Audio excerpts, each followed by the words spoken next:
Hello and welcome to Unscripted. I'm Shantae Passmore. The story about to embark on concerns a woman who bounced back from a personal ordeal and is paying it forward with one makeover at a time. I myself was in a domestic violence situation. My father was also, when I was little, he was abusive to my mother. So I was very much around that. And I feel like when I grew up, I accepted that as a norm. So I had a child with a person that was very abusive, and I felt like it was normal, like it was okay for him to be that way, and no matter what, I had to be with my daughter's father because that's what we do. That was the norm, the correct thing to do. And then I realized after a while that, you know what, nobody deserves that. Elizabeth Fuerte's biggest fear was becoming a single mother. I would say that was like my rock bottom because I was completely alone. At that particular moment, I didn't even have family support. I was getting I was getting harassed. He was telling me he was going to kill me. The guy from social services actually told me about a shelter and said that, it would be a good idea for me to go into hiding. But for Fuerte, the decision wasn't hers to make alone. Well, my mom took me and she told me all about it because my dad my dad wanted to take me away from my mom. She gave me choices if I wanted to go back home and then he could take me away, or we could stay to the shelter. And then I chose the shelter. I was very afraid. The mother and daughter stayed at the shelter for a month. For them, starting their lives over again wasn't easy, but Fuerte pulled through by returning to her first love. All makeup does, it really just enhances your beauty. It doesn't change you, it just enhances what you already have. Fuerte, a professional makeup artist by trade, felt ready enough to enter the workforce. But while she was looking to her future, her not-so-distant past kept coming to mind.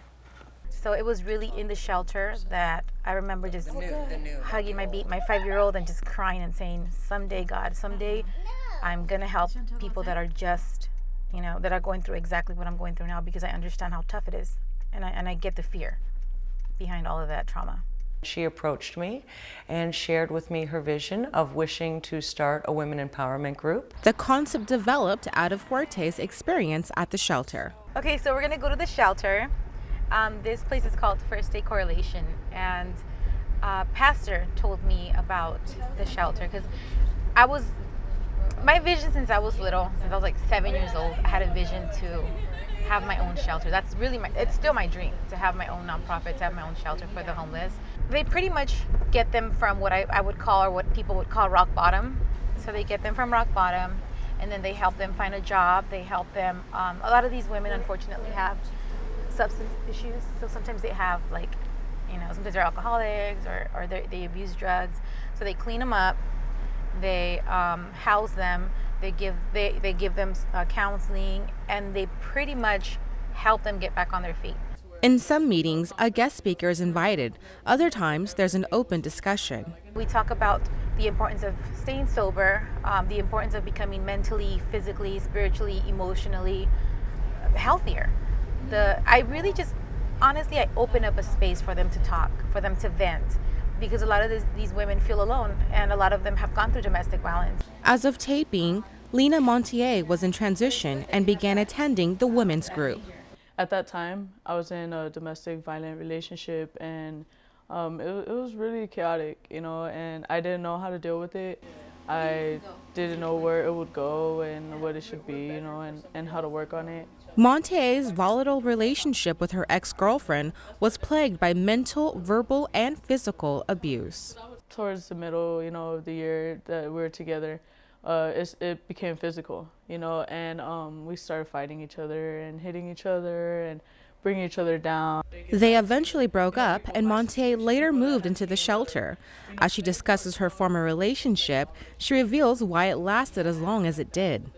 I still held on to it, though. I still had faith, and I didn't want to give up. Just like Fuerte, Montier says the idea of quitting would mean giving up on what the relationship could have been. For these ladies, that viewpoint is no longer true today. You teach others how to treat you, and the most important thing that you have to do is love yourself. Fuerte's pay-it-forward attitude didn't stop at the Women's Empowerment Group. She decided to use her skill set to help women feel more beautiful.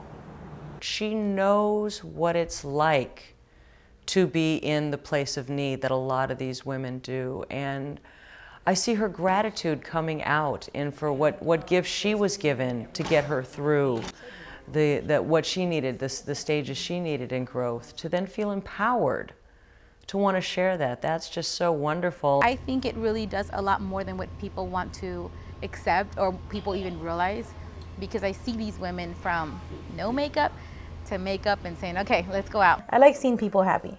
I think that's my biggest thing. I like seeing people excited about the way they look. And doing makeup also relaxes Fuerte in a therapeutic way. To her, the end result isn't so much about changing the woman, then it's about revealing who she is. I usually never let them see themselves until I'm done. And that's when they kind of like turn around and they're just like, oh my God, like, is that me? I look amazing, I look good. As if she's not busy enough, she created her very own makeup line, Elite Visage by Liz Fuerte.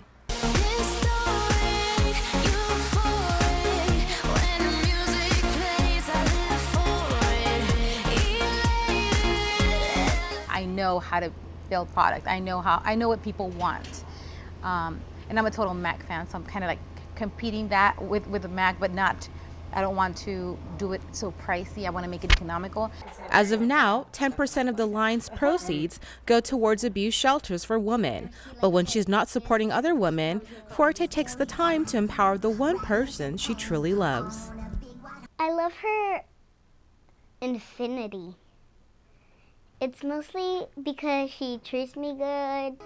She always be there when I need her.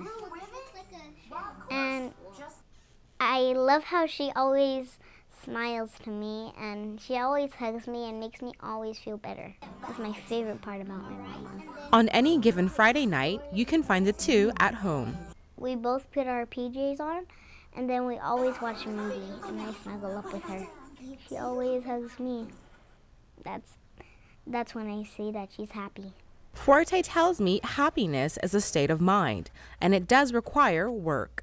You can either get up or you can stay down, and it's okay to pause. It's okay to take a break, but it's not okay to give up. Elizabeth Fuerte's light at the end of the tunnel came when she least expected it, by helping others. She says her pathway to healing has transformed her from being a victim into a victor. Thanks for watching this edition of Unscripted. Join us next time.